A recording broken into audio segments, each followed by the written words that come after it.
Sociología sistemática del derecho, Hegel y Gurdjieff. Theodor Hegel, la formalización de la sociología del derecho.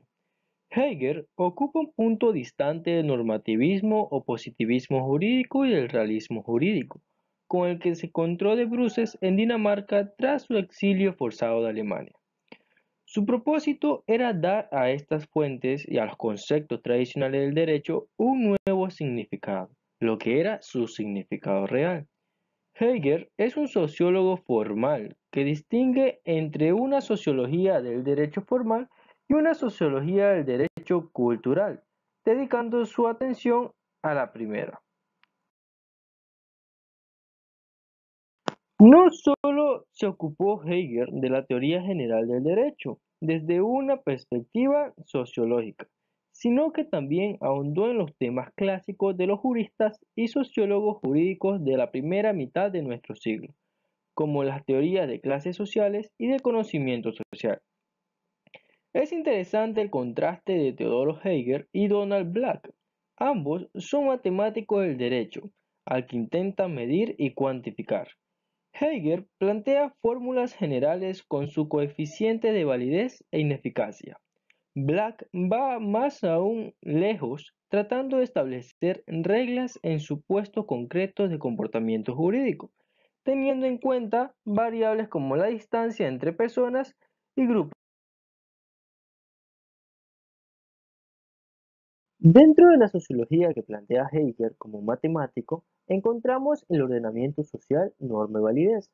El ordenamiento social exige dentro de un colectivo o integrado social la correspondencia estable entre situaciones típicas y modos de conductas típicas, lo cual la expresión más favorable para determinar el ordenamiento social es que S tiende a G. Hegel, entre ordenamiento de la acción y ordenamiento de estructura, el primero correlaciona que S tiende a G, lo cual viene a dar lo que es un tipo de conducta, y el segundo establece los principios o líneas generales en que se estructura un colectivo. Antes de la norma aparece pues el ordenamiento social, que marca una simple regularidad social entre la situación y la conducta, la correlación entre S y G. Si se repite, da lugar a un tipo de conducta, que ya habíamos hablado anteriormente, y que no es todavía una norma, porque le falta la obligatoriedad que recibe el nombre de hábito. Es así que Hegel llama a la norma social como norma subsistencia o costumbre, la cual es la simple obligatoriedad de lo que hasta entonces es un hábito. No coincide la norma subsistente con la proposición normativa, pues la primera puede no ser expresada nunca formalmente y la segunda puede ser una fórmula que nunca se aplica. Ejemplo, entre la primera sería la costumbre que no se formula y de la segunda la proposición que se exige alcanzar la luna. La proposición normativa presenta dos accesiones en virtud de la relación con la norma subsistente o costumbre. Sociología del derecho. Hago mía la crítica de Robles en consonancia con lo que he mantenido en otra ocasión, respecto al realismo jurídico. La norma no es válida porque sea eficaz, en principio, sino porque pertenece al ordenamiento jurídico. La eficacia de las normas es una dimensión de la realidad jurídica que no debe ser confundida con la validez. La dinámica de las normas sociales. Parte de la evolución de las normas sociales en Hegel, de unos conceptos de psicología social, tomados de R. Simon, a quien cita profusamente el engrama o huella que la sucesión de hechos repetidos produce en la memoria del observador y de la euforia. Fuera que el rescate o reconstrucción que la memoria hace de la totalidad del suceso cuando aparece algún elemento del mismo. También hay un dato de psicología social en la génesis de validez o obligatoriedad de la norma, una de las claves de la teoría jurídica del sociólogo, puesto que V es un elemento nuevo que se añade a la regularidad social transformándola y convirtiéndola en el hábito en norma. Este dato es la reacción social identificada como opinión pública, que se constata cuando el colectivo social se irrita ante la situación de la regularidad.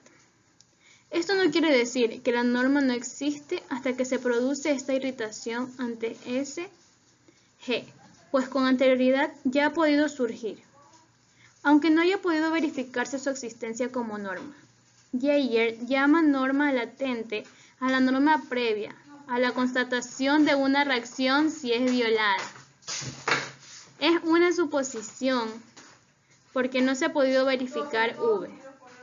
Expresada con fórmulas, norma latente es aquella en que se da S, G, V y en que se daría R antes S, según Geiger. Geiger sigue un camino clásico de reconversión de unas normas en otras en un proceso dinámico, del hábito a la norma de derecho, pasando antes por la costumbre. Por consiguiente, tenemos tres estadios en la evolución a las normas. Primero, el hábito SG. Segundo, la costumbre SGV. Tercero, la regla de la costumbre W igual SGV. Al hábito no le llama Geiger norma, sino simplemente regularidad social.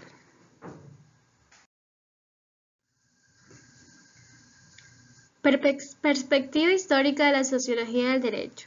Ahora bien, las razones últimas por las que se genera un hábito o un hábito se convierte en costumbre son desconocidas, según Geiger.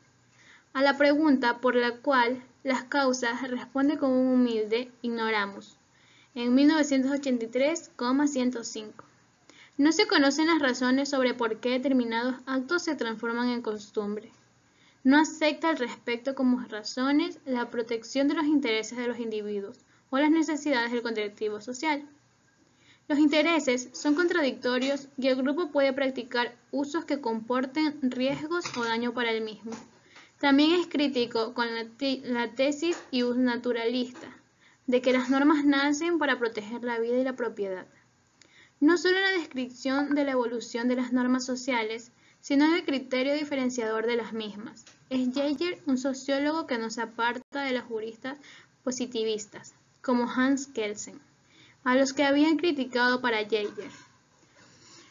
Como Kelsen, no valen los criterios para separar el derecho del resto de las normas sociales, sino la forma de la reacción social. Derecho subjetivo y derecho jurídico. También en este capítulo y en consonancia con los apartados anteriores, el sociólogo alemán intenta darle la vuelta a las concepciones jurídicas de la escucha de Úrsula. No considera al deber jurídico y al derecho subjetivo como conceptos hueros, inexistentes y metafísicos, tal como pensaban los integrantes de la escuela, sino como conceptos que tenían que ser redefinidos dentro del marco del contenido real de la norma. Derecho subjetivo y deber jurídico son la validez u obligatoriedad de la norma en relación con los destinatarios y los beneficiarios en cuyo provecho se hace SG. Aunque la norma va dirigida a destinatarios AA, no siempre tiene beneficiarios BB, sino que la norma puede establecerse por causa de la sociedad o colectivo, sin beneficiarios determinados. En esta apreciación también se parece Geiger a Kelsen. Toda norma de derecho contiene un deber jurídico. El deber de los funcionarios de imponer una sanción cuando se produce el ilícito, pero no todas las normas contienen un derecho subjetivo, ya que en algunas no se hace depender del sujeto la aplicación de la sanción.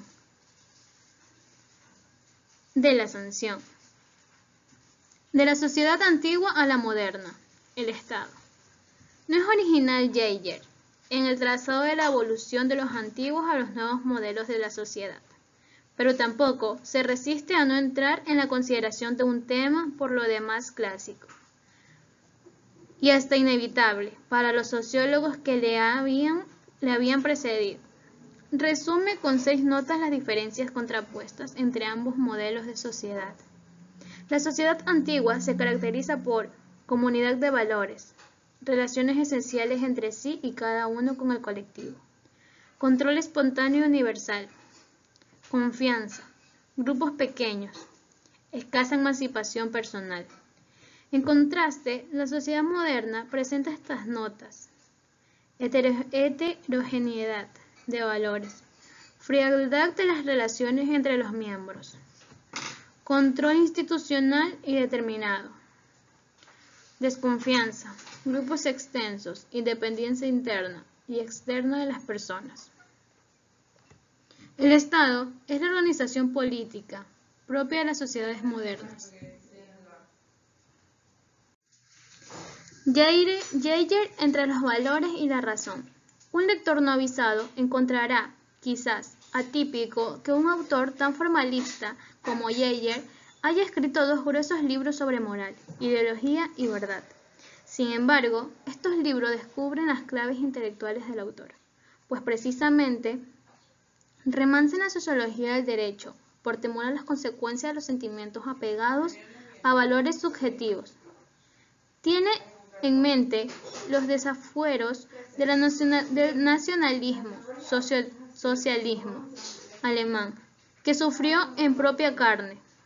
El contrapunto de los valores y de las ideologías es un derecho a ras de tierra contemplado por una sociología del derecho constituida en única ciencia posible sobre el derecho.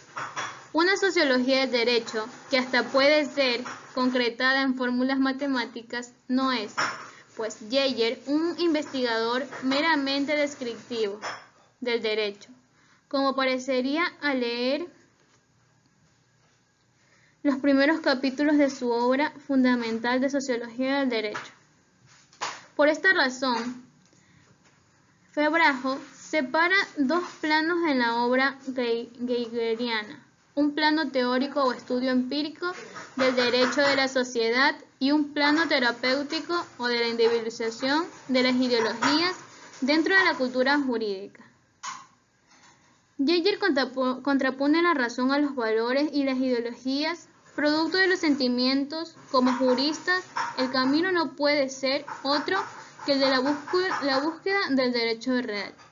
El derecho que se aplica a la sociedad, el que es realmente válido, es un sentido social de este término y la racionalización del mismo, no en el sentido reduccionista de sus diversas facetas, sino en la indagación de fórmulas que lo hagan comprensible. En breves palabras, el sociólogo apuesta por la razón contra los valores y las ideologías en el ámbito del derecho. La razón jurídica se concreta en la sociología del derecho. No obstante, esta explicación me parece solvente de la crítica al reduccionismo perpetrado por Jaeger contra la ciencia del derecho, a la que concreta en la sociología del derecho exclusivamente. Muy buenos días, profesor, compañeros. Antes de pasar al aporte del sociólogo Georges Gurvitch dentro de los campos de la sociología del derecho, es importante hacer mención del último enfoque que nos da Jaeger respecto a los valores y la razón. Entonces, dentro de este campo vemos que él contrapone a dichas posturas, a estas posturas ideológicas basándose en los sentimientos, ya que si bien sabemos, estos dos libros que realizó este autor se basan en lo que es la moral, la ideología y la verdad, en la cual remansa la sociología del derecho, es decir, que él coloca su postura hacia una noción objetiva, el cual se pueda determinar las consecuencias de este accionar o del sitio donde estas acciones tienen lugar. Un dato que enmarca dentro de su ideología es que ésta se basa, a más de los sentimientos, en un concepto de teoría del conocimiento o de la teoría tomada de la teoría, es decir, que se va a enmarcar a una declaración que tiene un significado aparente, afirmando ser teórica y objetiva, mientras que mantiene elementos que no son empíricamente respaldados o válidos. Entonces, Como bien sabemos, Geiger no profundiza mucho en lo que es la descripción del derecho.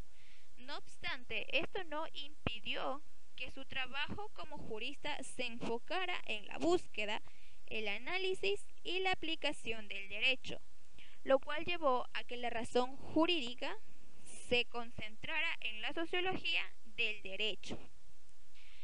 Sin embargo, revisando todos los aspectos o todas las posturas que él ha realizado dentro de su enfoque o dentro de su análisis, podemos decir que eso no le quita el hecho de que haya dejado fuera de su contexto o de su teoría las ciencias del derecho, basándose solamente en que las normas de las ciencias jurídicas alteraban las decisiones de los jueces, ya que, como bien sabemos, el derecho puede ser abordado desde distintas perspectivas.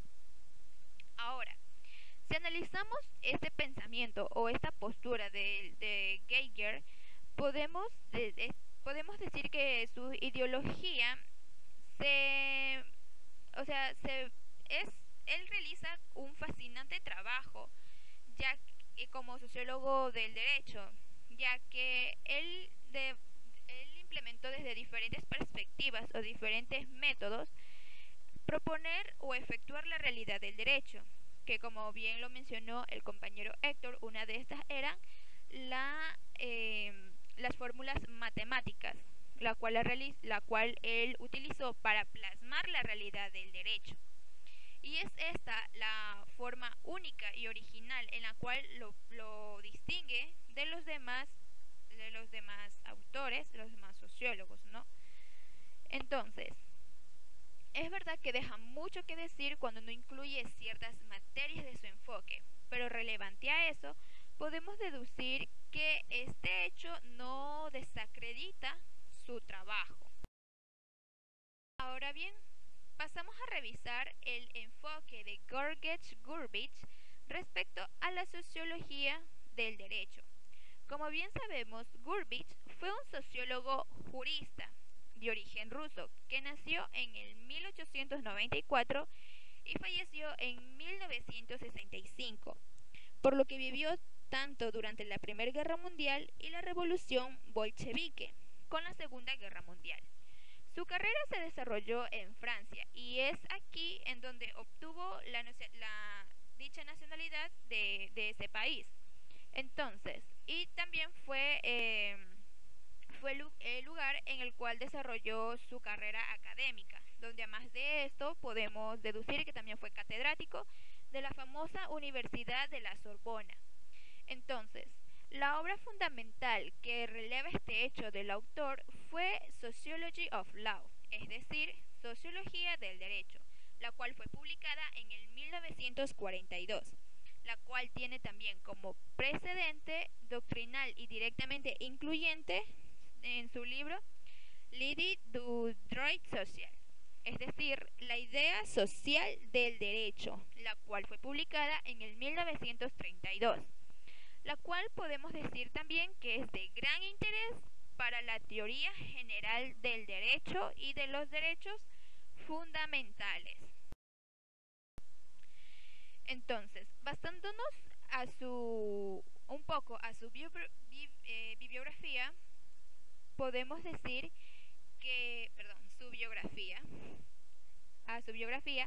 podemos decir que cuando hablamos del aporte de Gurvitch, hacemos referencia a su ideología basada en los cambios de la sociología del derecho, en la cual vamos a destacar las formas de sociabilidad y derecho, dando a la redundancia que la idea del derecho social es de gran vitalidad para la misma sociología del derecho.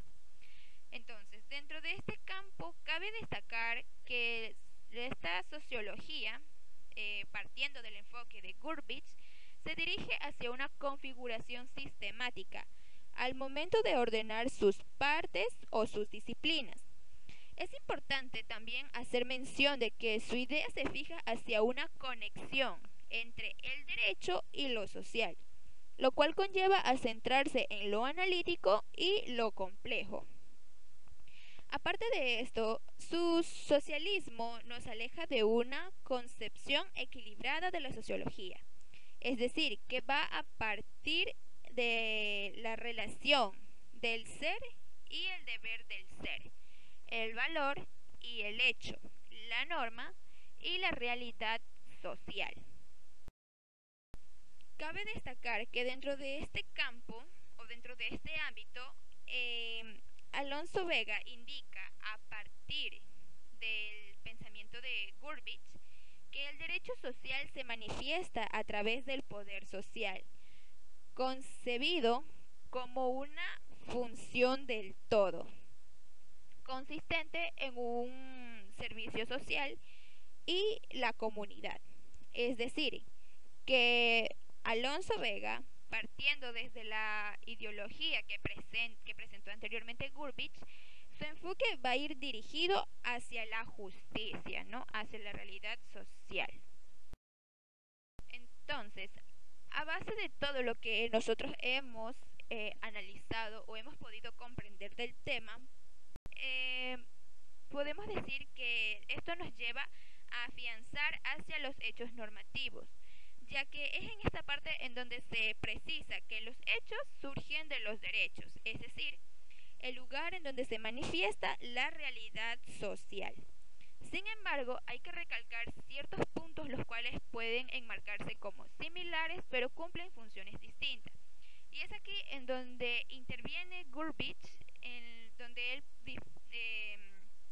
enmarca diferentes clases de sociabilidad en las cuales podemos encontrar los elementales, los grupos particulares y las sociedades globales.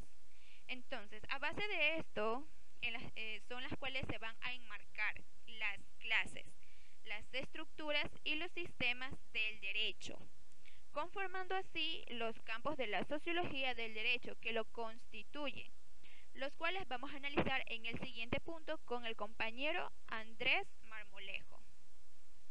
Gracias.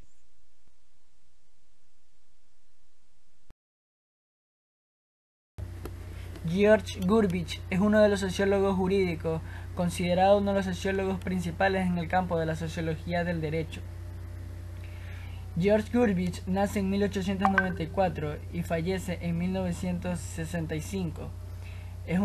Es de nacionalidad rusa, pero afiancado en Francia en 1928. Este autor fue testigo de presenciar la Revolución Rusa y sufrió un atentado en 1965 por parte de la OAS, en virtud de sus declaraciones. Gurbich fue el autor político que tocó varios temas en las ciencias sociales. Es considerado uno de los principales sociólogos de su época y un especialista en los campos de la sociología del conocimiento. Este autor también tuvo grandes aportaciones en la teoría del derecho, fundamentalmente en la teoría del derecho social, que fue de enorme virtualidad para las propias sociologías del derecho. Estas son unas aportaciones que aún residen en la configuración del sistema al momento de ordenar las partes de los campos de nuevas disciplinas. Gurbich, tras la Segunda Guerra Mundial, preocupado por su sinfín de intereses intelectuales, volvió a adentrarse al mundo de la sociología del derecho, quizás por ser apremiado por proyectos colectivos de edición, sin aportar ideas nuevas, solamente guiado por un solo propósito, el cual fue clasificar las mismas, en donde destacó sus trabajos titulados Problemas de la sociología del derecho. Entonces, este autor habla acerca de tres campos de la sociología, que se distinguen tres en la sociología del derecho, interrelacionados y superpuestos. A continuación, voy a hablar acerca de estos tres campos. Entonces, hablando acerca de este primer campo, es este campo el que se encuentra apartado dentro de la sociología jurídica. Este es el campo de la sociología sistemática del derecho. También se lo ha denominado microsociología del derecho, la cual está encargada de establecer las relaciones entre formas de la sociabilidad y las demás formas del derecho. Esta es la parte en donde estudian las manifestaciones del derecho como una función de las formas de la sociabilidad, y es donde se encuentra una educación entre dichas formas y las especies o clases de derecho, asimismo del derecho interindividual o la sociabilidad, por interdependencia o coordinación, El derecho social a la sociedad por interpretación o integración. Según el sociólogo Gurvich, hay dos tipos de sociabilidad: la sociabilidad espontánea y la otra sociabilidad de organizada o reflexiva. La sociabilidad espontánea presenta a su vez dos tipos de sociabilidad, que es la sociabilidad de interdependencia y por coordinación, la sociabilidad de interpretación o integración, según sus criterios de intensidad a la sociabilidad espontánea. También pueden adoptar la forma de la masa, cuando la función es muy débil o no se integra en un estado de superficiales de las conciencias individuales, como la comunidad, cuando en la función de una parte de conciencias está planteada o integrada, y en las comuniones cuando se alcanza el grado más intenso de la unión.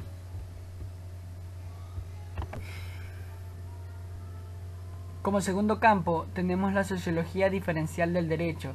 Es la que establece relaciones entre otros cuadros de grupos sociales o entre otros sistemas del derecho, además de las sociedades globales. Este es el estudio de las manifestaciones del derecho como una función de unidades colectivas y reales de las demás sociedades. Estos son grupos que distribuyen las categorías según sus diferentes criterios, que vendrían a ser por la extinción de grupos particulares y globales, por la función de grupos parentescos o localidad de actividades económicas o de actividades no lucrativas, místicos y exácticos, por la actitud, que son grupos de visión y grupos de unión, por el principio de organización, que son grupos organizados o inorganizados, por la forma de coacción, grupos de coacción o condicionada y grupos de coacción incondicionada, por la medida de unidad o grupos unitarios, federalistas y no federalistas. Cada grupo tiene su estructura de derecho: derecho familiar, derecho cooperativo, derecho sindical y estatal. Este sociólogo hace un estudio pormenorizado de los cuadros del derecho correspondiente a estos criterios grupales, destacando que no todos los grupos corresponden a cuadros del derecho y que es este criterio, el de la función, el que ofrece un mayor interés al respecto. Estas sociedades globales de las cuales también se habla tienen su sistema del derecho, las cuales también son el derecho arcaico, el derecho feudal, el derecho burgués y el derecho actual, que vendría a ser el derecho que estamos practicando actualmente. El sociólogo también enumera en precisión de la historia 7 clases de sociedades globales a las que se corresponden sus respectivos sistemas del derecho, las cuales estas clases vendrían a ser las que son las sociedades arcaicas de base mágica o religiosa, las sociedades denominadas por el principio teórico o carismático, sociedades denominadas por el principio teocrático o carismático, y las sociedades patriarcales o en las que se predomina el criterio doméstico político, las sociedades de predominio y de ciudad del Estado o el imperio, sociedades con predominio del Estado e individualismo, y las sociedades actuales con tendencias plurales. Y como tercer y último campo tenemos el campo de la sociología genética del derecho. Es el que tiene por objetivo tanto las manifestaciones regulares del cambio dentro de las sociedades del sistema como los factores del mismo en el que se dan, es decir, es el estudio de las irregularidades en cuanto a tendencias de cambio dentro de cada tipo de sistema jurídico, en el cual se estudia cada uno de los factores, tales como las regularidades de transformación o en las regularidades de la vida del derecho en general. Este es el campo de la sociología genética y está planteado de dos importantes temas, los cuales son las irregularidades de cambio y irregularidades de factores de cambio.